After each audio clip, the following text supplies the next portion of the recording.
Alors, bonjour tout le monde. Je vais vous expliquer qu'est-ce qu'est une situation proportionnelle ou une situation non proportionnelle à partir de tables de valeurs, d'équations algébriques ainsi que de graphiques.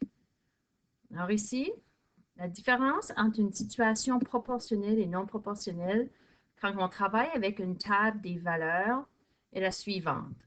Alors, si c'est une table de valeurs, mais elle est placée de façon horizontale.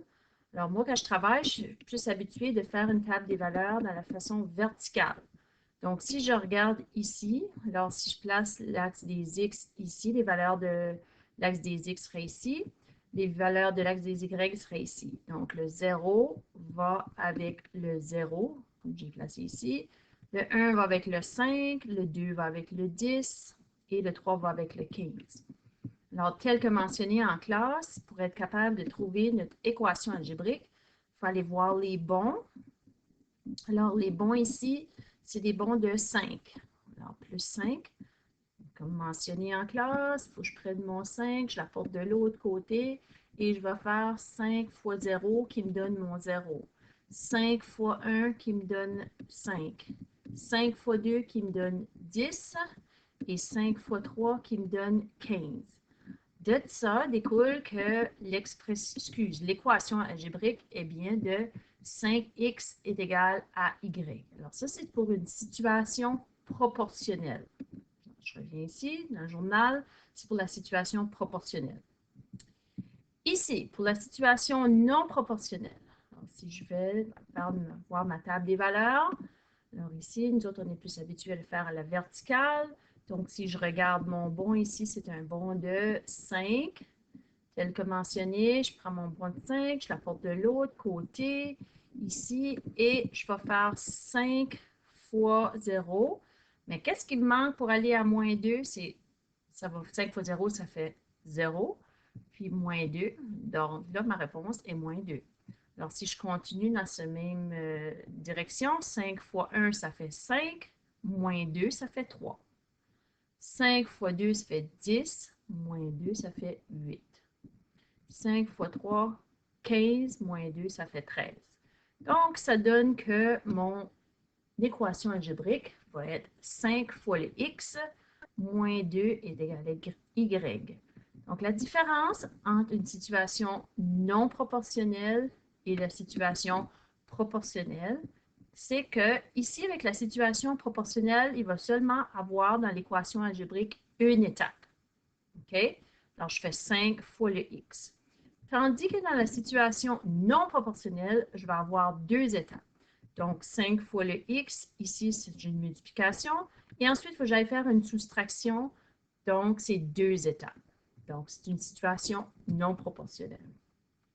C'est que si je reviens avec le graphique, alors ici, une situation proportionnelle avec un graphique, ma droite ou mes points vont toujours passer par les coordonnées 0, 0, c'est-à-dire par le point d'origine. Vous avez appris ça en sixième année. Tandis que pour une situation non proportionnelle, ne passera pas par l'origine. La droite ou les points de la régularité ne passera pas par l'origine. Alors ici, l'origine est ici, là, 0, 0. Alors si on regarde ici comme il faut, elle va passer aux coordonnées 0, 2. Dans cette partie ici, ça répète un peu ce que j'ai expliqué tantôt pour une équation algébrique. Il y aura juste une étape pour une situation proportionnelle et dans une situation non proportionnelle, il y aura deux étapes. Par exemple, t est égal à 5s plus 3. Alors, 5s, je fais une multiplication, plus 3, j'ai une opération d'addition.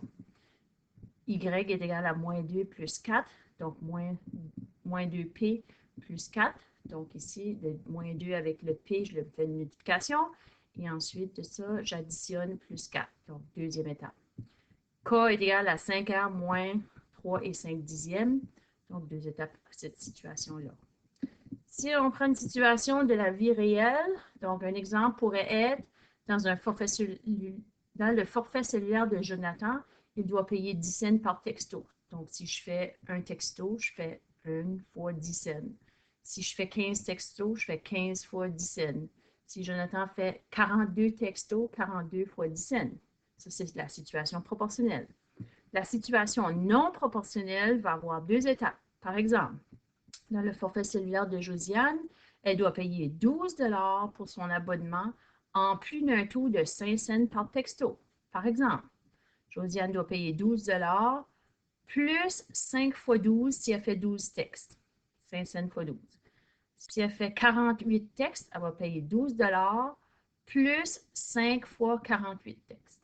OK? Fait que là, il y a deux étapes à faire. Donc, si je viens à la tâche 8, on a mentionné, tâche 8 du module 3. Alors, si je regarde le travail qu'il y a à faire aux tâches 8 du module 3, ça va être de trouver, si je viens voir qu'est-ce que c'est qu'il y a à faire ici, trouve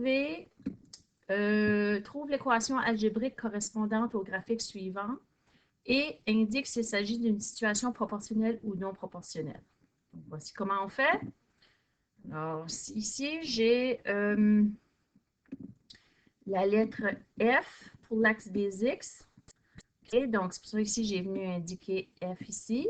Donc, tantôt, on voyait X et Y, mais ça, c'est parce que ça, le F est sur l'axe des X ici. Donc, c'est pour ça que j'indique F dans la première partie du tableau de valeurs. Ici, pour l'axe des Y, on parle du périmètre. Donc, j'indique la lettre P et ça se trouve sur l'axe des Y. OK? Donc, si je garde ici le numéro de la figure 1, alors le périmètre serait 1 et 5 dixièmes. Donc, figure 1, oups, je vais ranger mon stylo. Figure 1, donc 1 et 5 dixièmes. Si je regarde figure 2, donc le périmètre va être 3. Donc, figure 2, le périmètre 3. Figure 3, le périmètre 4 et 5 dixièmes. 3, 4 et 5 dixièmes.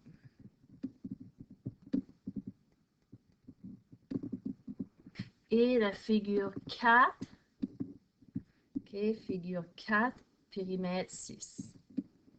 Donc, si je viens avoir pour voir qu'est-ce qui est mon équation algébrique, donc ici, j'ai un bond de 5. Donc, je vais apporter le 5 de l'autre côté. Je vais faire 5. Excusez, c'est pas un bond de 5, c'est un bond de 1 et 5 dixièmes. Donc, je vais apporter mon bond de l'autre côté. 1 et 5 dixièmes fois 1. Ça fait bien 1 et 5 dixièmes. 1 et 5 dixièmes fois 2. Ça fait bien 3. 1 et 5 dixièmes fois 3. Ça fait bien 4 et 5 dixièmes. Et 1 et 5 dixièmes fois 4. Ça fait bien 6. Donc, mon équation algébrique serait 1 et 5 dixièmes fois le F est égal à P. Et puisque c'est juste une étape, ça va être une situation proportionnelle. Je vais un deuxième exemple. Ici, même chose. Alors, mon F est ici. Donc, le F est sur l'axe des X, je vais placer F ici. Mon P est sur l'axe des Y, donc je vais placer P ici. Donc, si je remplis ma table des valeurs, 1, 2, 3, 4 pour les numéros de figure. Donc, quand la figure est 1, le périmètre est 1 ici. Quand la figure est 2, le périmètre est 6. Quand la figure est 3, le périmètre est 11. Et quand la figure est 4, le périmètre est 16. Donc, je vais encore faire la même chose. Je vais faire les bonds. Donc, c'est des bonds de plus 5 ici.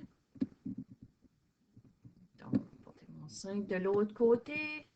5 fois 1. 5 fois 1, ça fait 5. Mais qu'est-ce que je fais pour me rendre à 1? Je vais faire moins 4.